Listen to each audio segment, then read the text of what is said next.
करती हूँ आप सब अच्छे होंगे।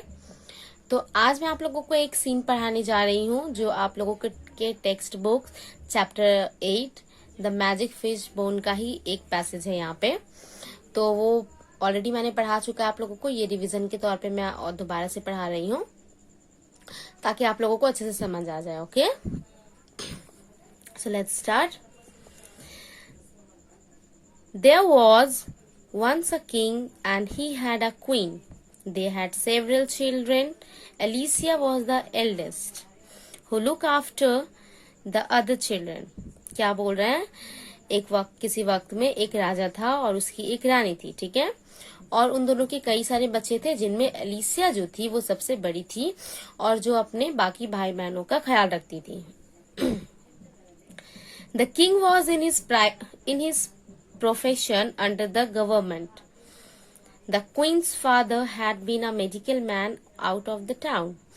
तो बोल रहा है कि जो किंग जो था वो एक प्राइवेट जॉब करता था अंडर गवर्नमेंट, ठीक है। यहाँ पे एक्चुअली प्रोफेशन से पहले प्राइवेट भी होगा जो कि मिसिंग है, अब वो आपकी बुक में जरूर होगा।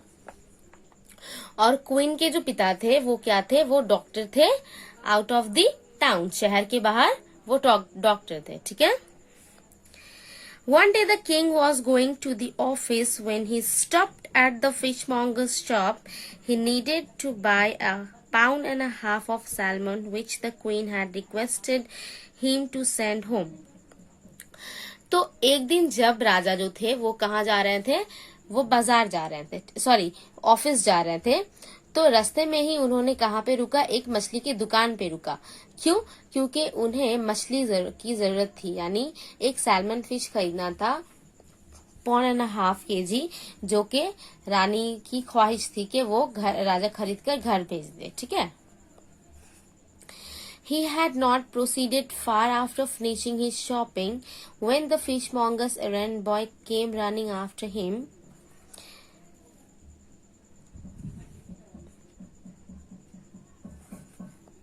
He said, "Sir, you didn't notice the old lady in our shop?" "What old lady?" required the king. तो जैसे ही वो राजा जो था अपनी शॉपिंग, अपनी खरीदारी खत्म करके जैसे ही वो आगे बढ़ा ही था, ज्यादा दूर भी नहीं गया था, उतने में ही वो उस मछली की दुकान पे जो एक लड़का काम करता था वो दौड़कर जाता है राजा के पास और बोलता है कि सर, क्या आपने हमारे दुकान पे एक बूढ़ी औरत को नहीं देखा? तो राजा बोलता है कि कौन सी बूढ़ी औरत?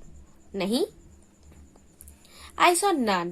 Now the king had not seen any old lady because she had been invisible to him, though visible to the fishmonger's boy.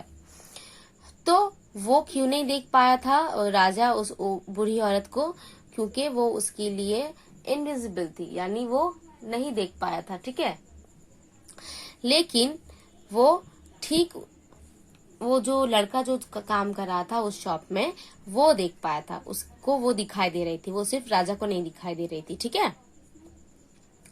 तो अब आप लोगों को ये सीन समझ आ गया हो। यहाँ पे आप लोग देख सकते हो ए में क्या है, टिक द करेक्ट अल्टरनेटिव्स। यहाँ पे बहुत सारे ऑप्शंस दिए हुए हैं, इस स्टेटमेंट का कौन सा सही ऑप्शन है वो आपको टिक करने हैं। ये होमवर्क रहेगा एंड ऑल्सो बी होमवर्क रहेगा, ठीक है। तो मैं एक्सप्लेन कर देती हूँ। 1, The old lady was visible to. Old lady जो थी वो किसे दिखाई दे रही थी, ठीक है, वो आपको टिक करने हैं। Next number 2, the king had many children, 2 children, no children. King के कितने बच्चे थे वो लिखने हैं, वो टिक करने हैं। The king stopped at the fishmonger shop when he was returning from his office. He was going to market. He was going to office. वो मछली की दुकान पर कब रुके वो आपको यहाँ से देखकर लिखना है।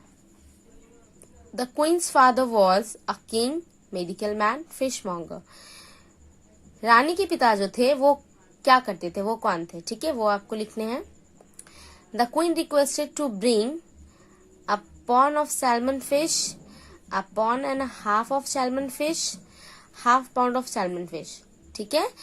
क्वीन जो थी वो राजा को कितना मछली लाने के लिए बोली थी वो आपको लिखना है।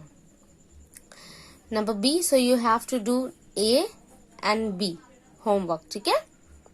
आंसर द फॉलोइंग क्वेश्चन, यहाँ आप लोग देख सकते हो 2 क्वेश्चंस दिए गए हैं यहाँ पे, जिसका आंसर आप लोगों को इस पैसेज से ही मिल जाएगा, ठीक है। Why did the king stop at the fishmonger's shop? राजा जो थे वो मछली की दुकान पर क्यों रुके थे? तो आप लोग जानते हो मछली खरीदने के लिए, तो यहाँ से आप लोग पैसेज से ढूंढकर लिख पाओगे। Number 2, who was Alicia? Alicia जो थी वो कौन थी? ओके, तो आप लोगों को यही तक करना है। होप समझ आया हो। Thank you.